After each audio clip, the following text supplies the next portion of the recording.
दोस्तों, एक बार फिर से स्वागत है आप सबका आपके अपने चैनल देव अनमोल वचन पर। दोस्तों, इस समय हम कोशिश कर रहे हैं कि कहानियों के माध्यम से आप सब तक बहुत ही अच्छे अनमोल वचन पहुंचाने की कोशिश करें।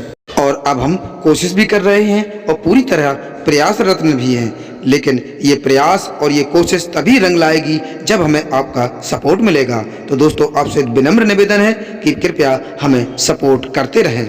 तो आज हम एक छोटी सी कहानी पेश करने जा रहे हैं आपके समक्ष, जिसका टाइटल है सच्ची शिक्षा। तो दोस्तों, देर न करते हुए चलो कहानी को करते हैं स्टार्ट। एक समय की बात है कि एक जंगल में एक साधु महात्मा का आश्रम था। जंगल के बिल्कुल बीचों बीच एकदम शांत और अनोखा एक आश्रम था, और वो साधु महात्मा का आश्रम बिल्कुल मन को शांत करने वाला था। साधु महात्मा अपने उस आश्रम में अपने शिष्यों को विविध विषय आदि पर शिक्षा प्रदान करते थे।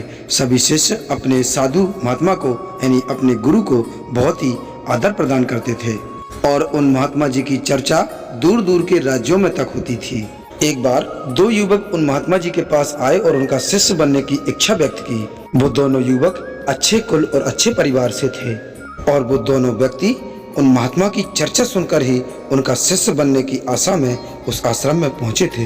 लेकिन महात्मा जी ने सोचा कि इन्हें शिष्य के रूप में स्वीकार करने से पहले इनकी छोटी सी कसौटी की जाए। तो फिर उन्होंने यानी महात्मा जी ने आश्रम के कमरे में रखे दो मिट्टी के कबूतरों को लाने के लिए कहा। वो दोनों कबूतर बहुत ही सुंदर थे, उन पर विशेष प्रकार की कलाकृति भी की गई थी, इससे वो बहुत ही सुंदर लग रहे थे। फिर महात्मा जी ने एक एक कबूतर दोनों व्यक्तियों के हाथ में दिया और उन दोनों व्यक्तियों से कहा कि आपको आपके हाथ में दिए गए कबूतरों की गर्दन तोड़नी है। तो युवकों को लगा कि ये तो बहुत ही आसान काम है और इससे क्या शिक्षा प्रदान होगी, और इससे गुरुजी क्या कसौटी करेंगे। परंतु गुरुजी ने उनके सामने एक शर्त रखी। शर्त में महात्मा जी ने कहा कि आपको इन कबूतरों की गर्दन तब तोड़नी है जब आपको इनकी गर्दन तोड़ते हुए कोई देख ना रहा हो। स्मरण रहे यानी याद रहे कि अगर आपको इनकी गर्दन तोड़ते हुए किसी ने देख लिया तो आप परीक्षा में विफल हो जाओगे, और जैसे ही आप गर्दन तोड़ लो वैसे ही सीधे मेरे पास चले आना। तो फिर दोनों युवकों को ये काम बहुत ही सीधा साधा और सरल लगा, और फिर उन्होंने सोचा ये तो बहुत ही सीधा साधा और सरल काम है, और वो दोनों आश्रम से बाहर निकल गए। उनमें से एक युवक आश्रम से थोड़ी ही दूर गया था कि उसने देखा कि यहाँ पर उसे कोई भी नहीं देख रहा है, और यहाँ से उसे दूर दूर तक कोई भी नहीं दिखाई दे रहा है, तो गर्दन तोड़ देता हूँ और फिर गुरुजी से जाकर ये बात तुरंत कहता हूँ। और दूसरा युवक हाथ में उस खूबसूरत कबूतर को लिए बहुत दूर जंगल में चला गया, और जब वो घने जंगल में पहुँच गया तो वो एक पेड़ के नीचे बैठा और कबूतर की गर्दन तोड़ने का फैसला किया। लेकिन जैसे ही वो कबूतर की गर्दन तोड़ने वाला था तो उसकी नजर एक पेड़ पर बैठे एक पक्षी पर पड़ी। तो फिर उस व्यक्ति ने सोचा कि अगर मैं यहाँ गर्दन तोड़ दूंगा तो ये पक्षी मुझे देख रहा है, मुझे और कोई तरीका अपनाना होगा। फिर वो व्यक्ति पास में झाड़ियों में जाकर छुप गया, और उसने सोचा कि इन झाड़ियों में मुझे कोई भी नहीं देख पाएगा और मैं गुरुजी का दिया हुआ काम पूरा कर पाऊंगा। लेकिन उसने उन झाड़ियों में भी देखा कि वहाँ पर छोटे छोटे कीट पतंगे और मक्खियाँ थीं, तो ये भी उसे देख रही थीं। तो ये सोचकर वो उन झाड़ियों में भी उस कबूतर की गर्दन नहीं तोड़ पाया। फिर कुछ समय विचार करने के बाद उसे एक उपाय सूझा। उस व्यक्ति ने एक गड्ढा खोदा और उसमें बैठ गया। अब उसे लगा कि उसे कोई भी नहीं देख रहा है। अब उसने उस कबूतर की गर्दन तोड़ने का फैसला लिया उसी गड्ढे में बैठकर। लेकिन फिर उसे एक विचार आया कि अगर मैं इस कलाकृति यानी इस कबूतर की गर्दन तोड़ देता हूँ तो इस कबूतर की कलाकृति में जो आंखें बनी हैं वो मुझे देख रही हैं, और यही सोचकर उसने उस कबूतर की कलाकृति पर एक कपड़ा डाल दिया।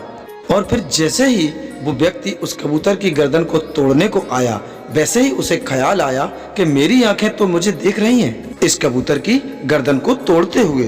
तो फिर उसने अपनी आंखें बंद कर ली। अब युवक को ना ही उस कबूतर के कलाकृति की आंखें देख रही हैं और ना ही उसकी खुद की आंखें उसे देख रही हैं।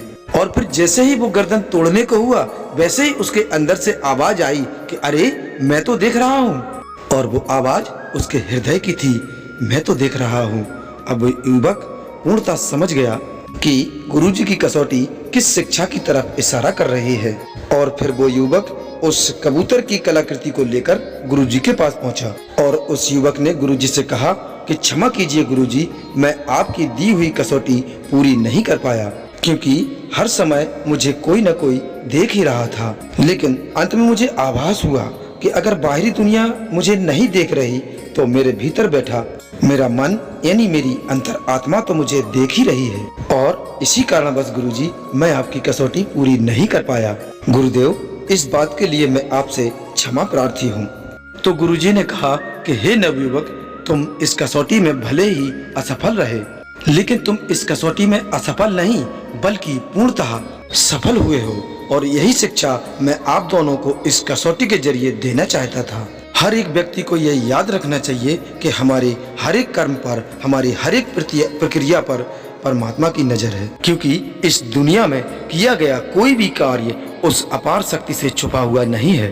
तो इसलिए कोई भी कार्य अगर इस बात को मन में ध्यान रख के किया जाएगा तो अनुचित कार्य करने से पहले हमारे कदम स्वयं यानी अपने आप रुक जाएंगे। सुनते रहो दिल से यूं ही कहानियाँ, कहानियाँ आपकी, हमारी और सबकी, पेशकश देव अनमोल वचन की, जो दिलों को छू लेती है। सुनते रहें कहानियाँ।